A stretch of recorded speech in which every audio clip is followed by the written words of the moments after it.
Ninth class आप सब जानते हैं कि हमने लेसन नंबर 1 के जो सारे पैराग्राफ हैं उनके ट्रांसलेशन को डिस्कस कर लिया हुआ है, लेकिन फिर भी उसके रिलेटेड आपको कोई क्वेश्चन हो आप पूछ लीजिएगा। अब हम जो एक्सरसाइज करने जा रहे हैं उसका जो सबसे पहला स्टेप है वो ग्लोसरी है। ठीक है, ग्लोसरी में क्या होता है, आपको एक वर्ड जो प्रोवाइड किया जाता है ये आपके MCQ सेक्शन से रिलेटेड है, यानी कि ये सिनोनिम्स हैं इस वर्ड के। तो आपने क्या करना है, इन वर्ड्स को अच्छे से सुनना है, फिर आपने इनके मीनिंग साथ लाजमी लिखने हैं। पहले वर्ड लिख लेना है, जैसे यहाँ पे स्पेस छोड़ी गई है ना, वैसे आपने क्या करना है, इस स्पेस छोड़ के यहाँ पे मीनिंग लिखना है और आगे उसका क्या लिखना है, सिनोनिम लिखना है। तो स्टार्ट करते हैं, मैं आपको साथ साथ बताता भी जाऊँगा और करवाता भी जाऊँगा। सबसे पहला वर्ड है अनपैरेलल्ड। अनपैरेलल्ड का मतलब होता है, आपको बड़ी अच्छी तरह से पता है, हमने स्टार्ट ही यहाँ से किया था, जिसका कोई इंसानी नहीं होता, जिसकी कोई मिसाल नहीं मिलती, ठीक है ना।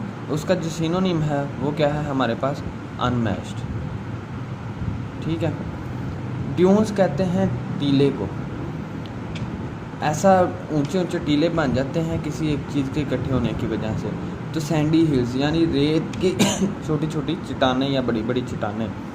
डेजलिंग, डेजलिंग वर्ड जो है बेटा उसका मतलब होता है किसी चीज़ का बहुत ज़्यादा चमकदार होना, ठीक है। तो इसका जो सिनोनिम बनेगा वो एक्सट्रीमली ब्राइट बनेगा, ठीक है।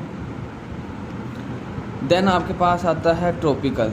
ट्रॉपिकल का मतलब होता है बहुत ज़्यादा गर्म, ठीक है।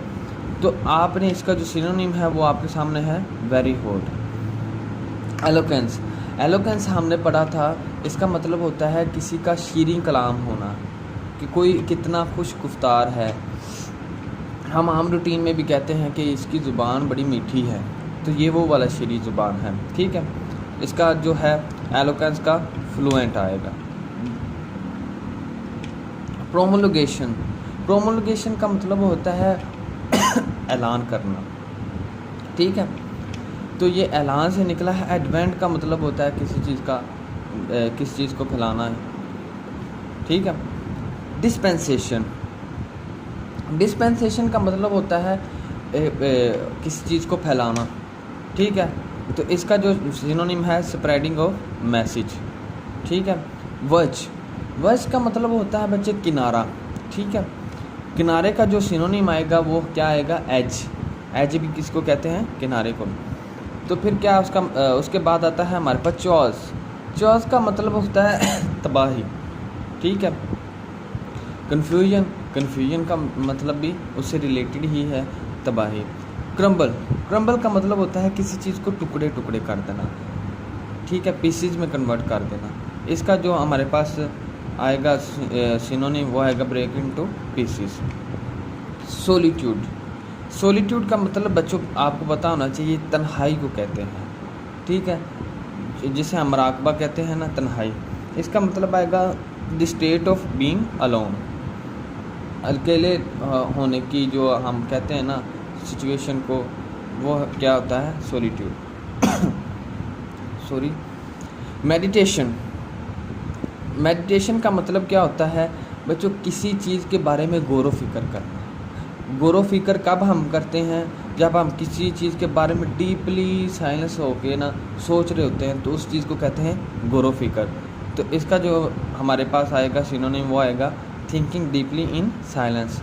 आगे उसने इस चीज़ को स्पेसिफाई किया है, स्पेशली फॉर रिलीजियस रीजन्स, यानी कि मजहबी जो हवाले से इसका जो है ज़्यादा इसको काउंट किया जाता है। कंपैशन, कंपैशन का मतलब होता है रहम दिली, रहम आना किसी चीज़ पे, किसी बंदे पे रहम व करम करना। Strong feeling of sympathy for people who are suffering and a desire to help them. इसका आप सिंपैथी भी आ सकता है अगर शॉर्ट करें तो, ठीक है। तो इधर स्ट्रॉन्ग फीलिंग ऑफ सिंपैथी या, ठीक है, ये भी हो सकता है।